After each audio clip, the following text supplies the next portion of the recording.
Oh, something very strange just happened there. My video, for some reason, which I'm not sure why, cut off. So I hope I haven't lost the thread, but we're talking about quartz crystals and how they could cut them to make electronic components. And you can see videos of that on the internet, and it tells you how they used them. Now, how it works is when you connect electricity through a crystal, it actually vibrates, and it vibrates at an exact frequency. In other words, the frequency waves go up and down, and you can cut different parts of the crystal. And this meant that they could actually use the crystal to tune in radios very precisely, so that radio communications during the war was used. And for a long time, actual crystal rocks were used in communications with radios. They have what is known as a piezoelectric effect. Now, if you look up piezoelectric, you will find more about that, and it's really interesting to see how crystals were used in this piezoelectric way to make waves and transmit radio waves, and that's how it was used during the war. Now I've got a few here, other things which we'll go on to, which sort of are related to quartz, but not quite in the same sort of way. Incidentally, I'll show some more little... Oh, got some more in here. There's another beautiful moss agate. Blue moss. I can't remember the name of it. Never mind. Blue moss. Blue lace. Blue lace agate there. And a couple more tiger eyes. But the one I wanted to show you in here was when they're very clear crystals, you can make even better gemstones.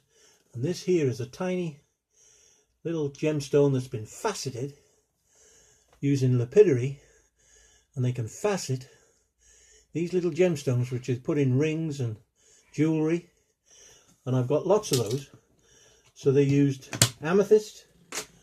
I've got some more here which are citrine. Now then, that's a citrine crystal, and it's a goldy colour. It may look not much colour to it at all there, but citrines are lovely stones when cut, and they're sort of a yellowy colour. Now citrine, when it's in... Oh, incidentally, that's an interesting one. I'll just show you that. That's a red tiger eye. A red tiger eye, and it's quartz, as I said. That just happens to be a red one.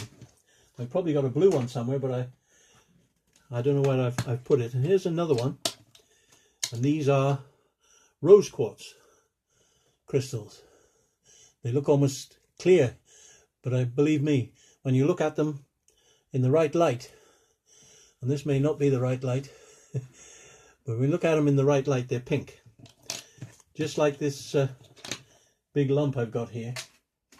Now, as I said, quartz crystals fill cracks in rocks, fissures and veins, and that's where they find the minerals like gold and silver and such.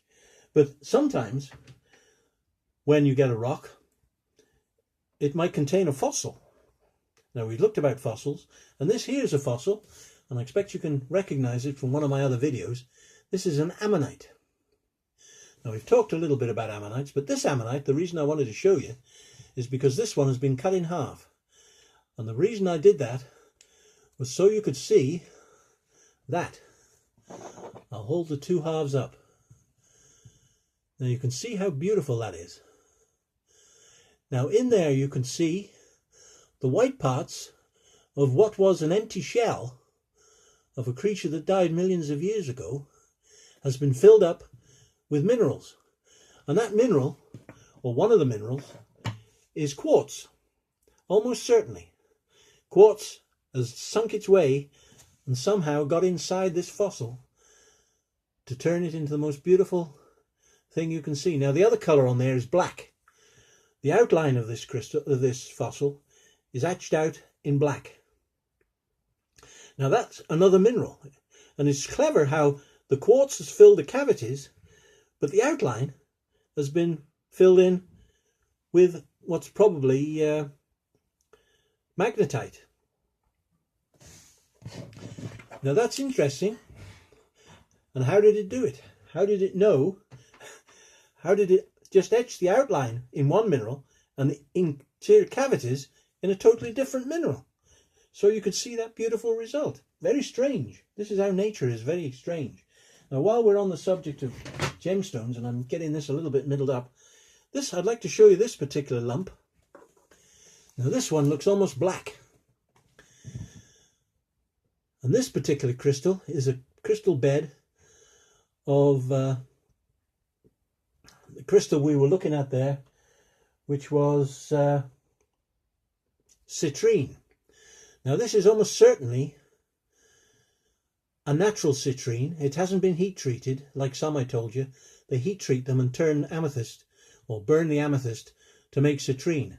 This one is almost certainly a natural one, and it's so dark in colour that it's almost black. And if I turn it over, you can see that it's mother rock. The rock it was actually grown on has got a shear plane here. This flat surface was where it was up against the rock, and these crystals have grown inside, and this is some kind of ironstone. It's really heavy.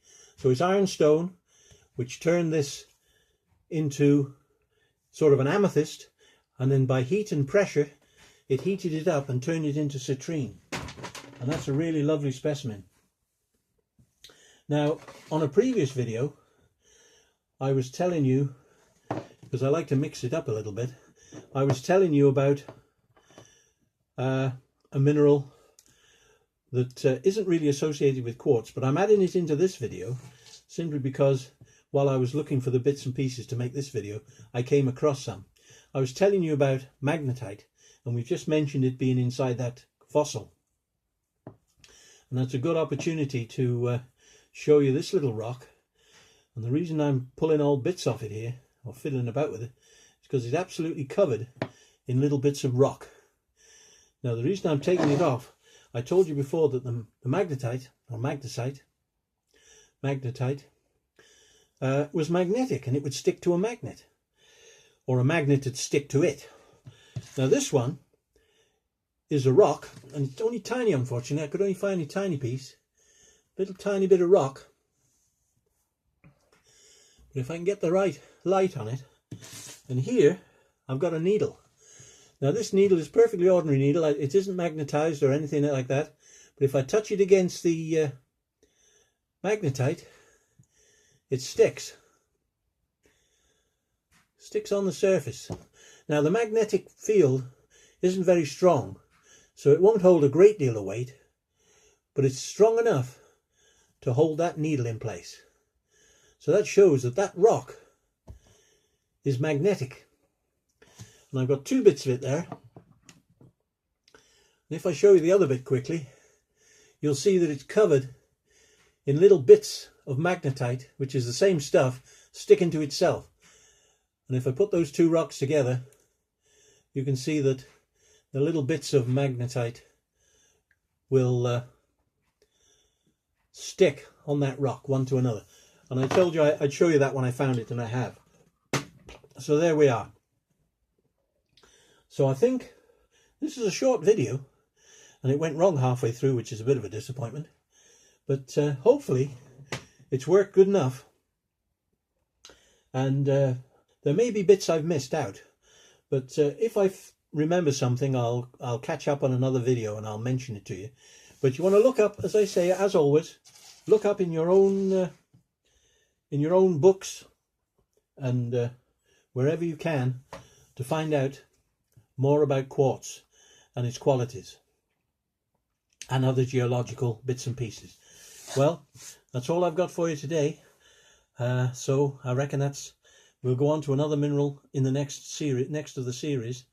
I hope you found that of interest in some part. I've enjoyed showing you, but it's only been a short video today. So thanks for watching, and I'll catch you again. Bye bye now.